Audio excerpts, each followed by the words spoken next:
नमस्कार, जय हिंद। Welcome to lockdown study. दोस्तों, आज के इस वीडियो में सब इंस्पेक्टर को जो एग्जाम होने वाला है उससे संबंधित कुछ प्रमुख बातों पे चर्चा करने वाला हूं, क्योंकि बहुत सारे लोगों ने हमें कमेंट करके इसके बारे में पूछा हुआ है। पहले मैं बता देता हूं कि जो पहला हमारा पॉइंट है वो ये है कि फॉर्म भरने का तिथि, ठीक है, बहुत लोग कंफ्यूज हो चुके हैं फॉर्म भरने के लिए। और अदर स्टेट मतलब कि एमपी से मेरे पास लगातार कॉल आ रहे हैं, क्या इस पे हम लोग फॉर्म डाल सकते हैं, क्या क्या फाइनल फॉर्म डाल सकते हैं क्या। तो इसमें आप लोग यहाँ पे फॉर्म नहीं डाल सकते। यहाँ पे आप लोग देख पाएंगे वंचित वर्ग के लिए लिखा हुआ है। अगर कोई वंचित रह गया है तो वंचित कैसे रह गया, मैं बता दूं कि सब इंस्पेक्टर में एक चरण है वो कंप्लीट हो चुका है। वो चरण कौन सा था? पीएसटी का था, फिजिकल स्टैंडर्ड टेस्ट। मतलब आपका नाप जोख हो चुका है और साथ में डीवी भी हो चुका है, डॉक्यूमेंट भी वहां पे आपके जमा हो चुके हैं। ठीक है, ये नया फॉर्म नहीं है, नई वैकेंसी नहीं है। जिसका फिजिकल स्टैंडर्ड टेस्ट हो चुका है, डॉक्यूमेंट वेरिफिकेशन हो चुका है, उसके बाद फिर से एक बार व्यापम ने फॉर्म मांगा था। ठीक है, तो वहां पर कोई वंचित रह चुका है तो वो लोग फॉर्म डालें। कोई भी नया अभ्यर्थी या अदर स्टेट का अभ्यर्थी अब इसमें फॉर्म नहीं डाल सकते हैं। ठीक है, दूसरा मैं यहाँ पे बात कर सकता हूँ इसका एग्जाम डेट का।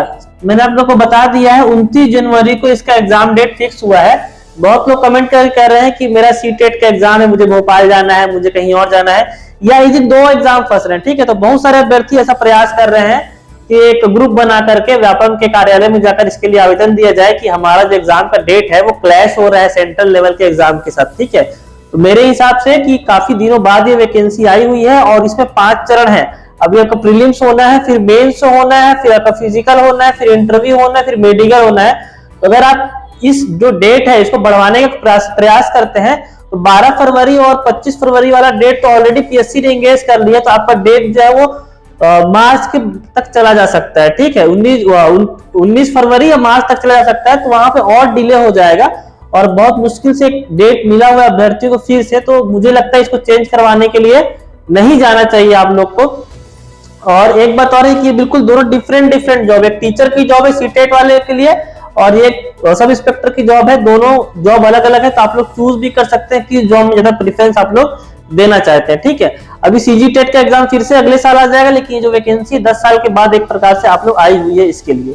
तीसरा मैं बात करता हूं, बहुत सारे लोग ये पूछ रहे हैं कि सेफ मार्क्स क्या होंगे। ठीक है, सेफ मार्क्स कि आप कितने नंबर इसमें ले आएंगे या मिनिमम मार्क्स कितने लाने हैं आप लोग को, ताकि आप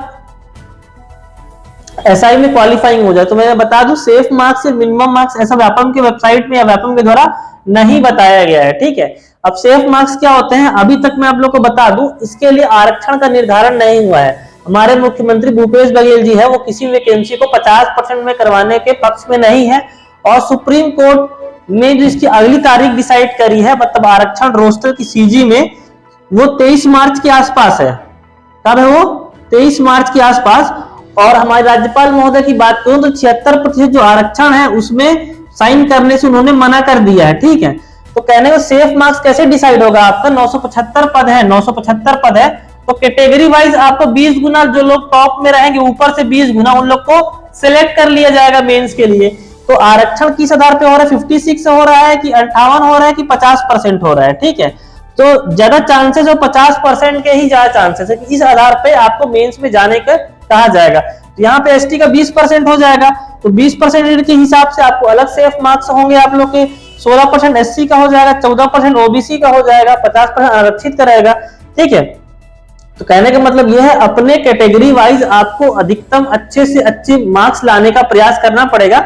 आप सेफ मार्क्स छोड़ के प्रश्न तो छोड़ के नहीं आ जाएंगे ना, आपसे प्रश्न बनते रहेंगे तो आपको उसको बनाना ही है। और दूसरी बात, सेफ मार्क्स के लिए लोग तब डरते हैं जब ज्यादा अटेम्प्ट कर लेंगे तो उनके नंबर कट जाएंगे, माइनस मार्किंग हो जाएंगे।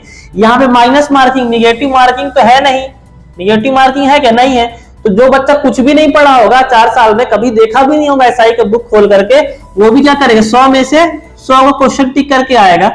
ठीक है, तो 25 क्वेश्चन तो आपके प्रोबेबिलिटी में ही सही हो जाएंगे। आप आंख बंद करके पूरा बी बी बी बी मार के आ जाएंगे पूरे पेपर में, तो भी आपके 25 से 30% तो ऐसे ही सही हो जाने हैं। ठीक है, तो मेरे हिसाब से आप अधिक से अधिक नंबर लाने के लिए 300 अंक में से 180 प्लस का हिसाब किताब लगा के चलिए 300 में से। ठीक है, मेरे हिसाब से आप जितने अच्छे नंबर लाएंगे अच्छी बात है, नीचे से क्वालिफाइंग हो जाएंगे तो भी अच्छी बात है। इसके नंबर मेंस में फाइनल मेरिट लिस्ट में जुड़ना ही है, आपको सिर्फ क्वालिफाइंग कर लेना है। ठीक है, तो मुझे जो इंपॉर्टेंट बातें लग रही थी मैंने आपको बता दी है। फॉर्म कोई नहीं भरेगा, जनवरी का डेट रहने दीजिए, चेंज मत करवाने का प्रयास कीजिए।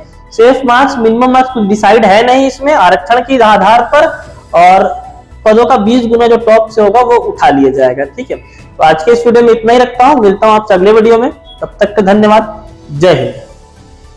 और अगर दोस्तों आप छत्तीसगढ़ में रह करके किसी एग्ज़ाम की तैयारी कर रहे हैं या निकट भविष्य में करना चाहते हैं, चाहे वो एग्ज़ाम सीजी पुलिस के लिए हो या छत्तीसगढ़ व्यापम के लिए हो या कोई अन्य एग्ज़ाम हो, तो इस दिए गए नंबर पर आप हमसे संपर्क कर सकते हैं।